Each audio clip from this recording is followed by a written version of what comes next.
Ang pagkakahati-hati ng iba pang lupain. 18 kabanata.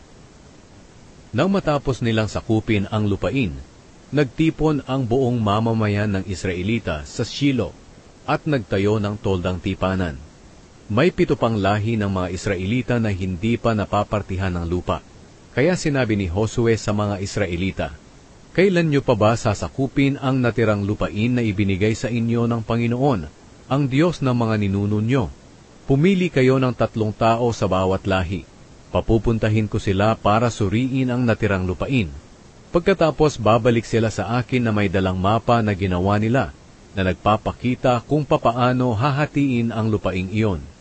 Dapat hatiin ang lupain sa 7 bahagi. Hindi kasali ang lupain ng lahi ni Huda sa timog, at ang lupain ng lahi ni Jose sa hilaga. Pagkatapos madala ang mapa sa akin, magpapalabunutan agad ako sa presensya ng Panginoon na ating Diyos, kung kaninong lahi mapupunta ang bawat bahagi ng lupain. Pero ang mga Levita ay hindi papartihan ng lupa, dahil ang bahagi nila ay ang paglilingkod sa Panginoon bilang mga pari. Ang mga lahi ni Gad, Ruben, at ang kalahating lahi ni Manase ay nakatanggap na ng mga bahagi nilang lupain sa silangan ng Hordan, na ibinigay sa kanila ni Moises na lingkod ng Panginoon. Nang papaalis na ang mga napiling tao, sinabi ni Josue sa kanila, "Suriin nyo ang buong lupain at gawan nyo ito ng mapa. Pagkatapos, bumalik kayo rito sa akin sa Shilo, dahil magpapalabunutan agad ako sa presensya ng Panginoon kung kaninong lahi mapupunta ang bawat bahagi ng lupain." Kaya lumakad ang mga tao para suriin ang buong lupain. Pagkatapos, ginawan nila ito ng mapa, na ang lupay nahati sa 7 bahagi, at inilista nila ang mga bayan at baryo na sakop ng bawat bahagi. Pagkatapos bumalik sila kay Josue sa Shilo, at pagkatapos magpalabunutan sa presensya ng Panginoon, binigyan ni Josue ng bahagi ang mga lahi ng Israel na walang lupain. Ang lupaing ibinigay sa lahi ni Benjamin. Ang unang bahagi ng lupain ay napunta sa lahi ni Benjamin. Nasa pagitan ito ng mga lupaing ibinigay noon sa lahi ni Huda at sa mga lahi ni Jose. Ang hangganan nito sa hilaga ay nagsisimula sa ilog ng Hordan, papunta sa hilagang libis ng Jericho. Pagkatapos, paahon ito sa kanluran sa mga kabundukan hanggang sa disyerto ng Bet-Aven. Mula roon, papunta ito sa libis na nasa bandang timog ng Luz, na siyang Betel. Pagkatapos, pababa ito sa Atarot Adar, sa bundok sa timog ng mababang Bet-Horon. Mula roon, papunta ito sa kanluran ng bundok na nakaharap sa Bet-Horon at papunta sa timog. Nagtapos ito sa Kiryat Baal na siyang Kiryat Jearim, isang bayan ng lahi ni Huda. Ito ang hangganan sa kanluran.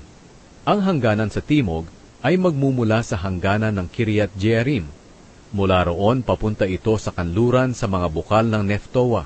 Pababa ito sa paanan ng bundok na nakaharap sa lambak ng Ben-Hinnom. Ang lambak na ito ay nasa hilaga ng lambak ng Rephaim. Mula roon, papunta ito sa lambak ng Hinnom, sa timog na ng lungsod ng mga Jebuseo, pababa sa En-Rohel. Paliko agad ito pahilaga papuntang En-Shemesh, hanggang sa gelilot na nakaharap sa daang paahon ng Adumim. Pagkatapos, pababa ito sa bato ni Bohan na anak ni Ruben, at dumaraan sa hilagang libis na nakaharap sa lambak ng Hordan, pababa sa lambak mismo. Pagkatapos, papunta ito sa hilagang libis ng Bet-Hogla, at nagtapos ito sa hilagang daanan ng tubig ng dagat na patay, na siyang hangganan ng ilog ng Hordan sa timog. Ito ang hangganan sa timog. Ang ilog ng Hordan ay ang hangganan sa silangan. Iyon ang mga hangganan ng lupaing natanggap ng lahi ni Benjamin, ayon sa bawat sambahayan. Ang mga lungsod na natanggap ng lahi ni Benjamin. Ito ang mga lungsod na ibinigay sa lahi ni Benjamin, na hinati ayon sa bawat sambahayan: Jericho, Bet-Hogla, Emek-Keziz, Bet-Araba, Semaraim, Betel, Avim, Para, Ofra, Kefar-Amoni, Ofni at Geba, 12 bayan kasama ang mga baryo nito. Dagdag pa rito ay ang Gibeon, Rama, Beerot, Mizpa, Kefira, Moza, Rekem, Irpeel, Tarala, Zela, Haelef, Jebus na siyang Jerusalem, Gibeya at Kiriath Jearim, 14 na bayan kasama ang mga baryo nito. Ito ang natanggap ng lahi ni Benjamin na hinati-hati ayon sa bawat sambahayan.